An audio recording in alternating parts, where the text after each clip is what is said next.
Hello बच्चों, कैसे हो आप लोग। मैं हूं Pooja Singh and welcome back to my channel accounting master class. And this is the second lecture on the topic introduction of management accounting. Last lecture में हमने मैनेजमेंट अकाउंटिंग डिटेल में डिस्कस किया था। हमने देखा था अकाउंटिंग कितने टाइप की होती है, मैनेजमेंट अकाउंटिंग के बारे में पढ़ा था, उसके कुछ फीचर्स कैरेक्टरिस्टिक डिस्कस किए थे, ऑब्जेक्टिव डिस्कस किए थे और टूल एंड टेक्निक। ये सारे ही टॉपिक ये हमने लास्ट लेक्चर में डिस्कस किए थे। उम्मीद करती हूँ आपने वो लेक्चर देख लिया होगा। वैसे उसका जो लिंक है वो डिस्क्रिप्शन में मैं दे दूंगी, वहां से भी देख सकते हैं। आज के इस लेक्चर में हम ये जो नेक्स्ट 3 टॉपिक हैं ये आज के लेक्चर में कवर करेंगे। मैनेजमेंट अकाउंटिंग के इंट्रोडक्शन के पार्ट में मैं आपको ये सारे टॉपिक पढ़ाना चाह रही थी, क्योंकि मैंने बीकॉम के सिलेबस में भी, बीबीए में भी, या मैं अगर एमबीए सेकेंड सेमेस्टर में जब मैनेजमेंट अकाउंटिंग होता है तो मैंने ये देखा था कि फर्स्ट यूनिट में ये सारे टॉपिक आते हैं, तो मैं ये सारे टॉपिक ही कवर करना चाह रही थी, मैं कुछ भी स्किप नहीं करना चाह रही थी। बट लेक्चर लंबा हो जाता है, इसलिए मैंने इसे 2 पार्ट्स में डिवाइड किया था। फर्स्ट पार्ट में हमने स्टार्टिंग के 5 टॉपिक जो इसमें है वो डिस्कस किए थे, ठीक है। और आज ये सेकेंड पार्ट है, उसमें हम अगले जो 3 टॉपिक हैं ये डिस्कस करेंगे। और एक बात और कि इस लेक्चर को देखने से पहले फर्स्ट पार्ट देख लेंगे तो ज्यादा अच्छा रहेगा, क्योंकि वहां पे मैंने डिटेल में पहले बताया है कि मैनेजमेंट अकाउंटिंग है क्या। ठीक है। आज के इस लेक्चर में हम मैनेजमेंट अकाउंटिंग को कंपेयर करेंगे विद फाइनेंशियल अकाउंटिंग, ठीक है। फिर उसके बाद मैनेजमेंट अकाउंटिंग को कंपेयर करेंगे विद कॉस्ट अकाउंटिंग, और उसके बाद मैनेजमेंट अकाउंटिंग की कुछ लिमिटेशंस डिस्कस करेंगे, राइट। और ये लेक्चर स्टार्ट करने से पहले मैं एक बात और बताना चाहती हूँ, अपने चैनल के बारे में थोड़ा सा बताना चाहती हूँ कि मेरे इस चैनल पर आपको class 11th 12th BBA BCom और एमबीए के जितने भी अकाउंटिंग के पेपर हैं, चाहे वो कॉस्ट अकाउंटिंग हो, फाइनेंशियल अकाउंटिंग हो, मैनेजमेंट अकाउंटिंग हो, तीनों ही टाइप की अकाउंटिंग के बारे में डिटेल में सीक्वेंस में कंप्लीट लेक्चर वीडियो सीरीज मिलती है, जिसमें मैंने बहुत डिटेल में with notes and numerical her topic cover किया है, राइट। तो अगर आप कॉमर्स के स्टूडेंट हैं तो ये चैनल आपके लिए काफी यूजफुल है, तो अपने फ्रेंड्स के साथ शेयर करिए, खुद भी पढ़िए, ठीक है। चलिए अब हम लेक्चर आज का स्टार्ट करते हैं। Financial accounting versus management accounting. Financial accounting versus management accounting, यहाँ पर हम डिस्कस करने वाले हैं डिफरेंस बिटवीन फाइनेंशियल अकाउंटिंग और मैनेजमेंट अकाउंटिंग। ये जो डिफरेंस होते हैं ना, दिस इज वेरी इंपॉर्टेंट, ये बहुत ही इंपॉर्टेंट होते हैं, एग्जाम में तो आते ही हैं, बट डिफरेंस समझने से ना हमारा जो कॉन्सेप्ट है वो और अच्छे से क्लियर हो जाता है। अभी तक तो मैंने केवल आपको ये बताया कि मैनेजमेंट अकाउंटिंग होती क्या है, ठीक है। बट अगर हम कंपैरिजन करके पढ़ेंगे कि फाइनेंशियल अकाउंटिंग में तो हमने ये पढ़ा था, बट मैनेजमेंट अकाउंटिंग उस पर्टिकुलर रिस्पेक्ट में मैनेजमेंट अकाउंटिंग अलग होती है, तो हमारा जो कॉन्सेप्ट है मैनेजमेंट अकाउंटिंग के बारे में वो और अच्छे से क्लियर हो जाएगा, इसलिए डिफरेंस पढ़ना जरूरी है, राइट। चलिए देखते हैं डिफरेंस। सबसे पहला डिफरेंस है एक्सटर्नल एंड इंटरनल यूजर से रिलेटेड डिफरेंस है। ये जो फाइनेंशियल अकाउंटिंग होती है इसकी जो इंफॉर्मेशन होती है, it is for the external users and for the internal users both. Financial accounting का जो आउटपुट होता है ये इंटरनल पर्पज से भी यूज किया जाता है, और एक्सटर्नल पार्टीज जैसे शेयर होल्डर हुए, इन्वेस्टर्स हुए, क्रेडिटर हुए, बैंक हुए, गवर्नमेंट अथॉरिटीज हुई, उनको भी फाइनेंशियल अकाउंटिंग की जो रिपोर्ट्स होती हैं वो भेजी जाती है। जबकि मैनेजमेंट अकाउंटिंग मैंने बताया था, management accounting is only for the internal purpose, ठीक है, exclusively for the internal purpose. जो मैनेजमेंट अकाउंटिंग की जो रिपोर्ट्स होती है ना वो एक्सटर्नल पार्टीज के साथ नहीं शेयर की जाती हैं। This is the first difference. दूसरा डिफरेंस मैनेजमेंट अकाउंटिंग और फाइनेंशियल अकाउंटिंग में क्या है कि financial accounting is based on double entry system. पढ़ा था ना, जितने भी बिजनेस ट्रांजेक्शन होते हैं उन्हें रिकॉर्ड किया जाता है डबल एंट्री सिस्टम फॉलो करके। वहां पे हम क्या करते थे, डेबिट क्रेडिट करते थे, हर डेबिट एंट्री के अगेंस्ट में एक क्रेडिट एंट्री होती थी, ठीक है। बट मैनेजमेंट अकाउंटिंग में ऐसा कोई भी डबल एंट्री सिस्टम नहीं होता है, तो this is the second difference. तीसरा डिफरेंस क्या है, स्टैच्यूटरी रिक्वायरमेंट। हम पढ़ चुके हैं कंपनी एक्ट 2013 के अकॉर्डिंग बताया गया है कि हर कंपनी के लिए कंपलसरी है कि अपने फाइनेंशियल स्टेटमेंट प्रिपेयर करे, ठीक है। वो लीगल कंपल्शन है, ऑब्लिगेशन है कंपनी पे कि अगर कंपनी रजिस्टर्ड है अंडर कंपनी एक्ट 2013, ठीक है, या कोई पार्टनरशिप फॉर्म भी है, ठीक है, या कोई सोल प्रोप्राइटरशिप फर्म भी है तो उन्हें अपना फाइनेंशियल स्टेटमेंट प्रिपेयर करना होता है। It is legally statutory requirement है, ठीक है। लेकिन मैनेजमेंट अकाउंटिंग की प्रैक्टिसेस कोई भी ऑर्गेनाइजेशन अपने यहाँ फॉलो करती है कि नहीं करती है, इट इज प्योरली ऑप्शनल। ये ऑर्गेनाइजेशन की इच्छा है। ऑर्गेनाइजेशन को अगर लगता है कि इसकी जरूरत है तो ऑर्गेनाइजेशन इंस्टॉल करेगी अपने यहाँ पे मैनेजमेंट अकाउंटिंग सिस्टम, अदरवाइज नहीं करेगी। तो there is no legal compulsion. जो मैनेजमेंट अकाउंटिंग है वो लीगल कोई कंपल्सरी नहीं है, ठीक है। तो this is the third difference. चौथा डिफरेंस क्या है? Analysis of cost and profit. हमने पढ़ा था, जब फाइनेंशियल अकाउंटिंग पढ़ा था तो हमने देखा था कि फाइनेंशियल अकाउंटिंग से हम निकाल सकते हैं profit and loss of the whole business. हम पूरे बिजनेस का क्या प्रॉफिट रहा, क्या लॉस रहा, वो हम निकाल सकते हैं, ठीक है। लेकिन अगर किसी एक प्रोडक्ट का प्रॉफिट लॉस पता करना हो, किसी एक प्रोसेस का पता करना हो, किसी एक डिपार्टमेंट का पता करना हो, तो वहां पे फाइनेंशियल अकाउंटिंग हेल्पफुल नहीं होता है। फाइनेंशियल अकाउंटिंग से हम नहीं निकाल सकते हैं। तो उस केस में हम यूज करते हैं मैनेजमेंट अकाउंटिंग, क्योंकि हम मैनेजमेंट अकाउंटिंग में हम डिटेल में किसी प्रोडक्ट में, किसी प्रोसेस में, किसी डिपार्टमेंट में या किसी रिस्पॉन्सिबिलिटी सेंटर में कितना प्रॉफिट लॉस हो रहा है, कितना खर्चा आ रहा है, ये सब हम मैनेजमेंट अकाउंटिंग से कैलकुलेट कर सकते हैं, ठीक है। तो this is the fourth difference. पांचवा डिफरेंस देखते हैं, पास्ट एंड फ्यूचर डेटा। हम जानते हैं जो फाइनेंशियल अकाउंटिंग होता है, इट रिप्रेजेंट्स ओनली पास्ट और हिस्टोरिकल रिकॉर्ड। जो भी ट्रांजैक्शन ऑलरेडी हो गए हैं उनको रिकॉर्ड किया जाता है फाइनेंशियल अकाउंटिंग में, और जो ट्रांजैक्शन ऑलरेडी हो गए हैं उनके बारे में बात की जाती है फाइनेंशियल अकाउंटिंग में। बट मैनेजमेंट अकाउंटिंग इज, बताया था ना जब मैंने इंट्रोडक्शन पढ़ाया था, management accounting is future oriented. Management accounting में हम फ्यूचर के बारे में बात करते हैं, आगे जो आने वाले प्रॉफिट लॉस हो सकते हैं उसके बारे में बात करते हैं, वो प्रिडिक्ट करने की कोशिश करते हैं, ठीक है। तो management accounting is future oriented. इसमें बेसिकली हम कंसंट्रेट करते हैं what is likely to happen, क्या हो सकता है फ्यूचर में, ठीक है। प्रोजेक्शंस क्या हैं उसके बारे में बात करते हैं हम मैनेजमेंट अकाउंटिंग में, ठीक है। तो this is the fifth difference. Sixth और लास्ट डिफरेंस देखते हैं, पीरियोडिक एंड कॉन्टिन्यूअस रिपोर्टिंग। हम जानते हैं जो फाइनेंशियल रिपोर्ट्स होती हैं, जैसे प्रॉफिट लॉस स्टेटमेंट है, बैलेंस शीट है, ये सब ईयरली बेसिस पे बनाई जाती है। फाइनेंशियल ईयर जब एंड होता है, फाइनेंशियल ईयर कब एंड होता है? 31 मार्च ऑफ एनी पर्टिकुलर ईयर। 31 मार्च को जब फाइनेंशियल ईयर एंड होता है तब हर कंपनी अपने फाइनेंशियल स्टेटमेंट बनाती है, ठीक है। तो फाइनेंशियल स्टेटमेंट जो होता है इनको पीरियोडिकली बनाना होता है, ठीक है। एक पर्टिकुलर पीरियड के बाद बनाना होता है, ये कंपलसरी होता है हर कंपनी के लिए। लेकिन जो मैनेजमेंट अकाउंटिंग की जो इन्फॉर्मेशन है, मैनेजमेंट अकाउंटिंग की जो रिपोर्ट्स हैं, उसका कोई पर्टिकुलर पीरियड नहीं है कि इतने ड्यूरेशन के बाद बनाना ही है, ऐसा कोई फिक्स नहीं रहता है। मैनेजमेंट अकाउंटिंग की रिपोर्ट्स बनाई जाती हैं एज पर द रिक्वायरमेंट, जैसी रिक्वायरमेंट है वैसे बनाई जाती हैं। इट कुड बी डेली, ये डेली भी बन सकती हैं, वीकली भी बन सकती हैं, फोर्टनाइट 14 दिन 15 दिन पे भी बन सकती हैं, या मंथली भी बनती हैं, ठीक है। ये डिपेंड करता है रिक्वायरमेंट पे। ऐसा कुछ नहीं है कि साल के अंत में बनाया जाता है मैनेजमेंट अकाउंटिंग की रिपोर्ट, जबकि जो फाइनेंशियल अकाउंटिंग की रिपोर्ट्स हैं ये जनरली ईयरली बेसिस पे बनाई जाती है, ठीक है। तो these where the 6 differences between financial accounting and management accounting.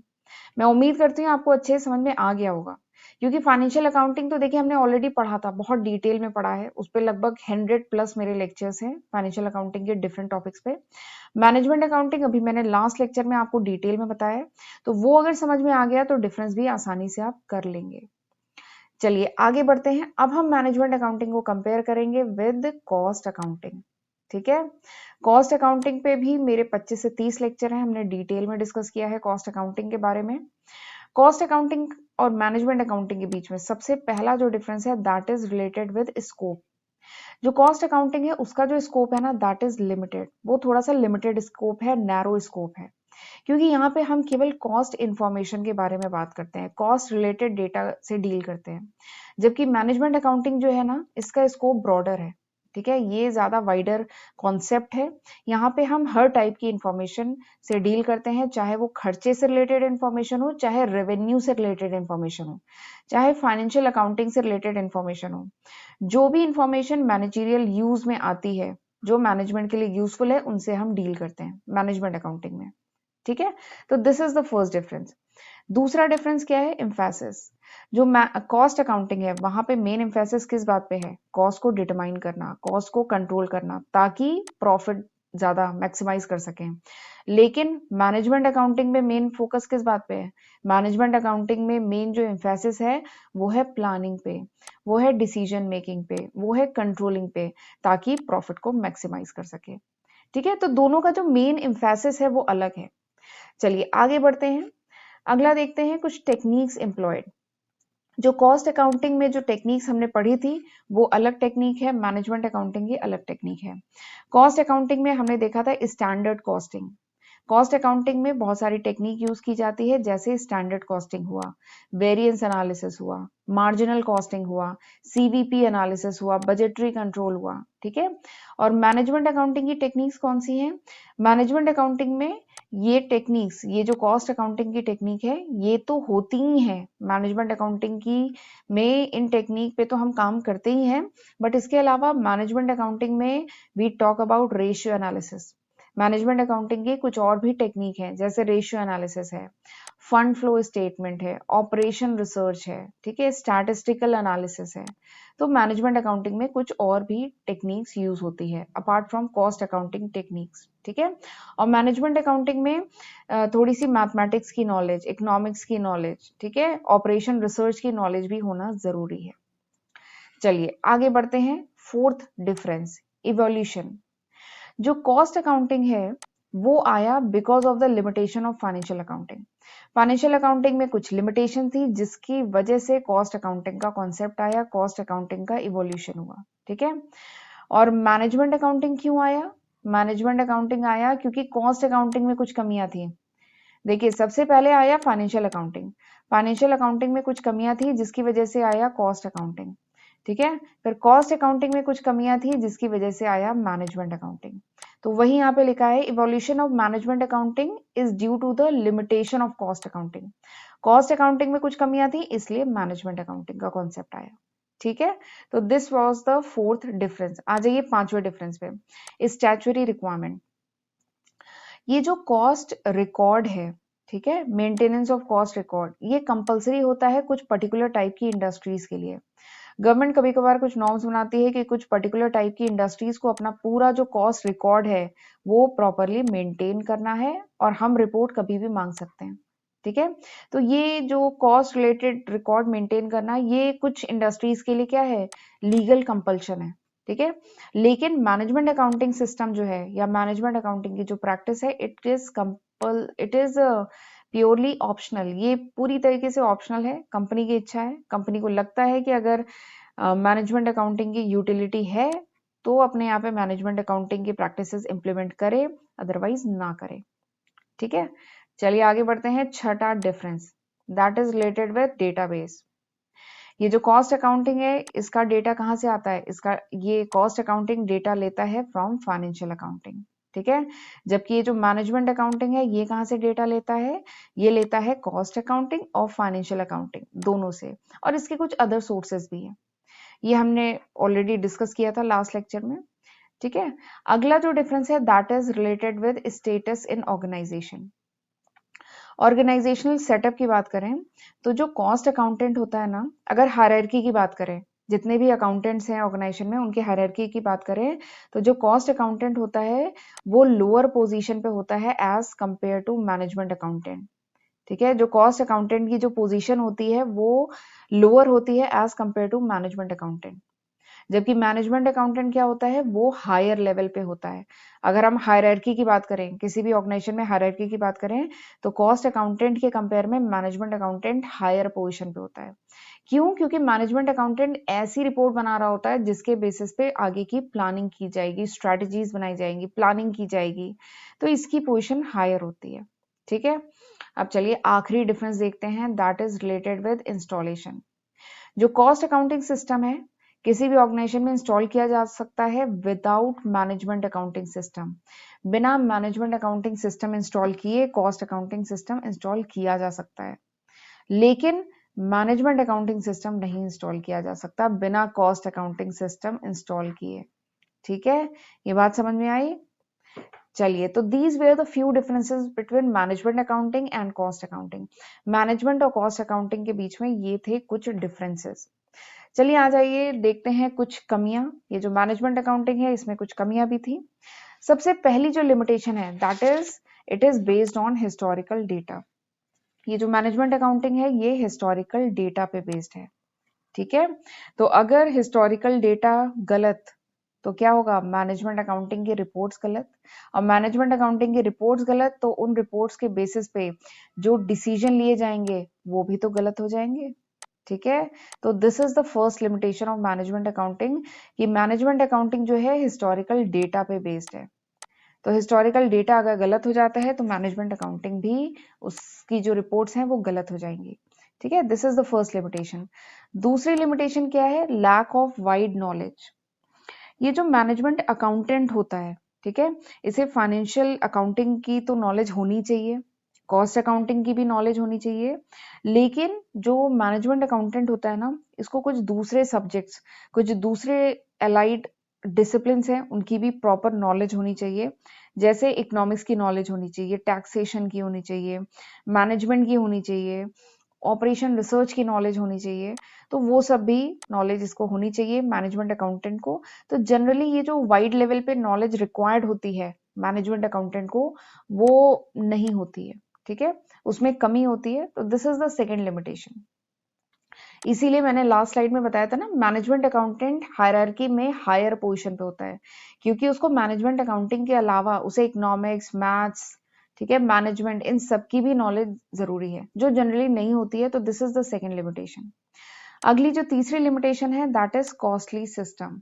ये जो मैनेजमेंट अकाउंटिंग सिस्टम अगर कोई ऑर्गेनाइजेशन अपने यहाँ पे पूरा सेटअप करता है, ठीक है, तो it is a little bit costly affair, थोड़ा कॉस्टली पड़ता है, ठीक है, क्योंकि इसमें हेवी इन्वेस्टमेंट रिक्वायर्ड होता है। तो इसीलिए छोटी ऑर्गेनाइजेशन में आपको मैनेजमेंट अकाउंटिंग प्रैक्टिसेस देखने को नहीं मिलेंगी, ठीक है।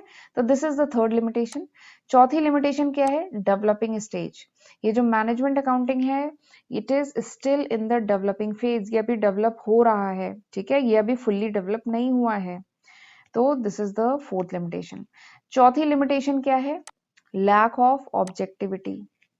मैनेजमेंट अकाउंटेंट जो होता है ना, कभी कभार जो रिपोर्ट्स बनती है उसमें वो कभी कभार इन्फ्लुएंस हो जाता है बाय पर्सनल बायसनेस, वो कभी कभार बायस भी हो सकता है, ठीक है, और बायस्ड हो जाएगा तो क्या होगा, जो भी डिसीजन है वो इफेक्ट होगा। तो this is the limitation, fifth limitation of management accounting की लैक ऑफ ऑब्जेक्टिविटी। यहाँ पर मैनेजमेंट अकाउंटिंग में ऑब्जेक्टिविटी की कमी होती है, कभी कभार जो मैनेजमेंट अकाउंटेंट होता है वो सब्जेक्टिव हो जाता है और वो कभी कभार बायस्ड हो जाता है। तो this is the fifth limitation. छठी और आखिरी लिमिटेशन क्या है, resistance from staff. Extra work तो देखिए कोई नहीं करना चाहता, ठीक है। तो अगर कोई ऑर्गेनाइजेशन अपने यहाँ पे मैनेजमेंट अकाउंटिंग सिस्टम इंस्टॉल करता है तो जो स्टाफ है उसको लगता है कि अब उसका वर्कलोड क्या हो रहा है और बढ़ जाएगा, उसकी रिस्पॉन्सिबिलिटी क्या है और बढ़ जाएगी, और फिर कोई भी चेंज नहीं चाहता है। जनरली जो ऑफिसेज में जैसा सिस्टम चला आ रहा है वही सिस्टम लोग फॉलो करना चाहते हैं। अगर चेंज किया जाए तो क्या शो करते हैं, रेजिस्टेंस, विरोध करते हैं, ठीक है। तो this is the six limitation management accounting का, कि मैनेजमेंट अकाउंटिंग अगर इम्प्लीमेंट किया जाए किसी ऑर्गेनाइजेशन में तो एम्प्लॉयज को लगता है, स्टाफ को लगता है कि उनका वर्कलोड बढ़ जाएगा, उनका काम बढ़ जाएगा, रिस्पॉन्सिबिलिटी बढ़ जाएगी, तो वो रेजिस्टेंस शो करते हैं, ठीक है, विरोध करते हैं इसका। तो this is the six limitation of management accounting. तो these were the few limitation of management accounting, ये थी कुछ लिमिटेशन मैनेजमेंट अकाउंटिंग की। तो चलिए, मैं उम्मीद करती हूँ कि आपने मैनेजमेंट अकाउंटिंग का जो पूरा कॉन्सेप्ट है, हमने पूरा यूनिट 1 कह लीजिए, कवर कर लिया है। तो मैनेजमेंट अकाउंटिंग का कॉन्सेप्ट अब आपको अच्छे से क्लियर हो गया होगा, मैं उम्मीद करती हूँ। न समझ में आए तो वीडियो को दोबारा रिवाइंड करके देखिएगा, ठीक है, और अपने फ्रेंड्स के साथ इसको शेयर करिएगा, खुद भी पढ़िएगा और दूसरों को भी शेयर करिएगा ये इन्फॉर्मेशन, ये वीडियोस, ठीक है। तो चलिए, मैं लेक्चर आज का यहीं पे वाइंड अप करती हूँ। This was all about this lecture. Thank you and have a good day. God bless you. See you in next lecture.